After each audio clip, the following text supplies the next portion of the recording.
A new study is shedding light on how teenagers are using generative AI for social purposes. And Oxford's word of the year, brain rot, reflects the growing concern over the impact of trivial and excessive social media content on our mental state. Joining us to discuss these issues is Dr. Karen Sutherland of the University of Sunshine Coast. Good to have you with me. How are teens using generative AI? What I think is concerning is the way that they're actually using it for emotional support. Yeah, so they're actually using it in some cases even like confidants or romantic partners and things like that. And they're not the only group. There's been studies to actually come out to show that older people are using it particularly to help them combat loneliness, which is a really interesting way to use AI, but there are some issues around that as well.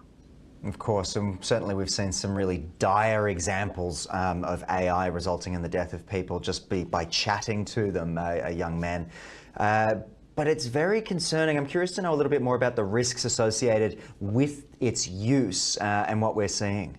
I think the main risks are that if you're treating AI like a confidant, you're telling it a lot of personal information, and there's that whole issue of data security and and privacy around your information and where is it going, what is it being used for, is the AI platform being trained on what you're giving it? There are all sorts of issues around that, and so I think that's what has researchers and parents concerned. But a lot of the time parents don't even know that their kids are even using AI and let alone how they're using it, so I think that raises a lot of issues too. Yeah, absolutely. I often joke about we've come a long way since Clippy, the chatbot in Word, if you remember him. But let's talk a little bit about parents lacking understanding of Gen AI. And of course, you did mention something alarming there, which is they don't actually know their kids are doing it. That's right. They don't even know that they're using it. But it's not even parents either. This is a whole other conversation. But it's also employers don't even know how their employees are using it either. So I think there really needs to be some really strong conversations between these sorts of groups just to have some real clarity around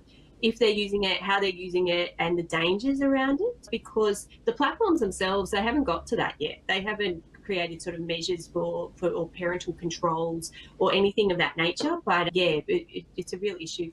I think things might have to go really badly. Often these sorts of things come into place when something tragic happens. And I think we should have learned a lot from social media that maybe we need to be a bit more proactive around putting these security and safety measures in place. Correct. It's like trying to put the toothpaste back into the tube once you've released it. But let's jump over to brain rot. Why was this word chosen? It's a sad but a little bit funny. Let's go through it.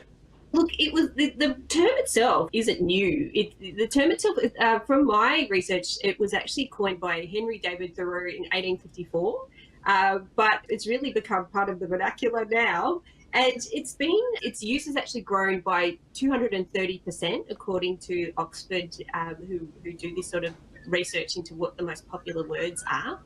And it's used on TikTok a lot. Like the hashtag there is being used over 500,000 times, hashtag brain rot.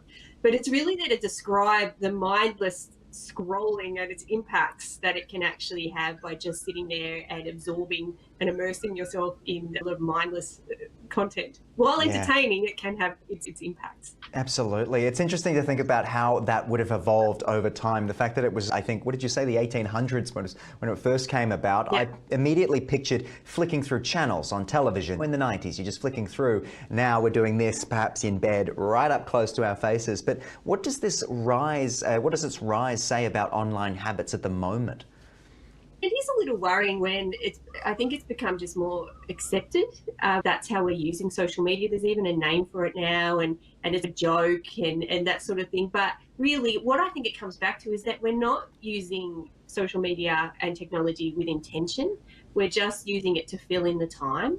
And I think that is a real issue. We need to really think about and use technology as a tool rather than using it to replace things that are happening in our lives. Yeah, especially communication and personal conversation and thinking and perhaps deep and meaningful discussions as well. But that's all the time we've got for. Hopefully I didn't rot your brain too much today, and I look forward to speaking again soon.